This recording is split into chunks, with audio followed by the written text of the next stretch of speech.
नमस्कार, आप live cities देख रहे हैं। मैं हूं जय शुक्ला। बिहार की शिक्षा व्यवस्था को कैसे दुरुस्त किया जाए, इस पर लगातार काम चल रहा है।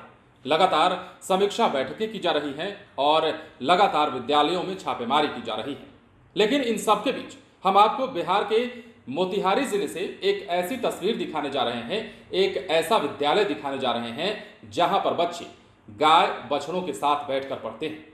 मतलब मवेशियों के साथ बच्चे बैठकर पढ़ते हैं और एक तरफ जहां मवेशी जुगाली कर रहे होते हैं तो दूसरी तरफ बच्चे ककहरा और गिनती पढ़ रहे होते हैं। स्कूल में ना अपना भवन है, ना ही कोई सुविधा है और ये स्कूल चर्चा में इसलिए है क्योंकि बच्चों के साथ जो हो रहा है और बच्चे जिस बदहाली में शिक्षा ग्रहण करने को मजबूर हैं वो बताना जरूरी हो गया है और ये खबरों में आजकल खूब वायरल भी है। अब देखिए, हम आपको तस्वीर भी दिखाते हैं और इस तस्वीर को आप देखकर सहज समझ पा रहे होंगे कि एक तरफ जहां गाय बछड़े बंधे हुए हैं तो दूसरी तरफ जमीन पर बैठकर बच्चे शिक्षा ग्रहण कर रहे हैं। ये वही बिहार है जहां की शिक्षा व्यवस्था पर बार बार सवाल उठते हैं। अब हालांकि शिक्षा व्यवस्था को सुधार की ओर देखा जा रहा है, यहां पर बार बार सुधार की बात कही जा रही है और बिहार के मोतिहारी से जो तस्वीर आई है, यहां एक ऐसा स्कूल है जहां बच्चे और मवेशी साथ साथ पढ़ते हैं। गायें उनके साथ बैठकर जुगाली करती रहती हैं और छात्र वहीं बैठकर पढ़ाई करते हैं। यहां पढ़ने वाले छात्रों के मवेशी सहपाठी हैं।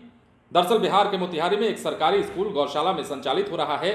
स्कूल का अपना कोई भवन नहीं है तो क्लासरूम भी नहीं है और क्लासरूम नहीं है तो ब्लैक बोर्ड और डेस्क बेंच का तो सवाल ही पैदा नहीं होता है। छात्र यहाँ मवेशी बांधने वाली जगह पर जमीन पर बोरा बिछाकर पढ़ते हैं। बिहार में एक तरफ जहां सरकार शिक्षा व्यवस्था को दुरुस्त करने की बात कर रही है तो दूसरी तरफ जमीनी स्थिति इससे बिल्कुल उलट नजर आती है। कई जिलों में ऐसी तस्वीरें आती हैं, लेकिन मोतिहारी की जहां हम बात करें तो एक स्कूल तो ऐसा है जिसका अपना कोई भवन नहीं। दरअसल ये स्कूल पूर्व प्रमुख के दिए जगह जो कि एक गौशाला है वहां से संचालित हो रहा है। यह स्कूल बिहार के पूर्वी चंपारण के पताही में है। नवसृजित प्राथमिक विद्यालय रामपुर मनोरथ में बच्चे पशुओं के साथ बैठकर पढ़ाई करते हैं और इसकी स्थापना सालों पहले हुई, लेकिन अब तक इसका अपना भवन नहीं है। जब स्कूल का भवन और क्लासरूम नहीं है तो यहाँ दूसरी सुविधा और शौचालय, हैंडपंप इत्यादि की आप बात कहाँ से कर सकते हैं। तो ये एक ऐसी तस्वीर है जो बिहार के मोतिहारी जिले से निकलकर सामने आई है और ये तस्वीर भी सरकार को देखनी चाहिए, शिक्षा विभाग को देखनी चाहिए। जिस स्कूल की स्थापना सालों पहले हो गई उस स्कूल के पास अपना भवन क्यों नहीं है और भवन नहीं होने के बाद किस प्रकार बच्चे पढ़ाई कर रहे हैं, इन तमाम चीजों पर नजर बनाए जाने की जरूरत है। फिलहाल स्कूल के लिए पूर्व प्रखंड प्रमुख ने अपना एक पशु घर दे दिया और इसी पशु घर में उनकी पढ़ाई के साथ साथ पशु भी बंधे रहते हैं। गौशाला में बच्चे धूप बरसात से बचने के लिए जानवरों के साथ बैठते हैं तो वहीं मध्याह्न भोजन भी करते हैं। अब देखिए, इसमें होता क्या है कि आप गौशाला में पढ़ाई कर रहे हैं, बच्चे छोटे छोटे हैं, गौशाला में पढ़ते हैं तो उनके जान का खतरा भी बना रहता है। बरसात के दिनों में वो पानी से बचने के लिए वहां बैठते हैं और भवन चूंकि उस प्रकार नहीं है, अब गौशाला कैसा भवन होगा आप समझ सकते हैं। तो उसी गौशाले में हमेशा खतरा बना रहता है।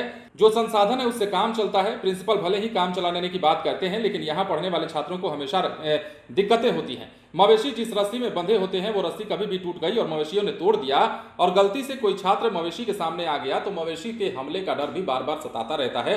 मान लीजिए गाय बंधी हुई है, बैल या बछड़ा बंधा हुआ है और उसकी रस्सी टूट गई, वो भागने लगा या फिर अचानक रस्सी खोलकर निकल भागा तो बच्चे अगर उसकी जद में आएंगे तो क्या होगा?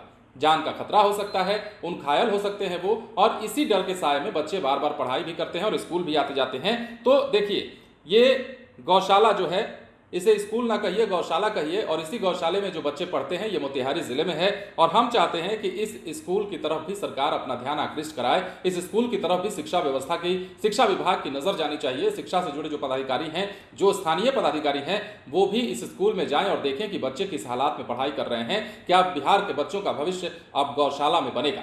बने रहें लाइव सिटीज के साथ। यदि अब तक आपने हमारे चैनल को सब्सक्राइब नहीं किया तो सब्सक्राइब कर लीजिए ताकि हम आपको खबरों से अपडेट रख सकें। धन्यवाद।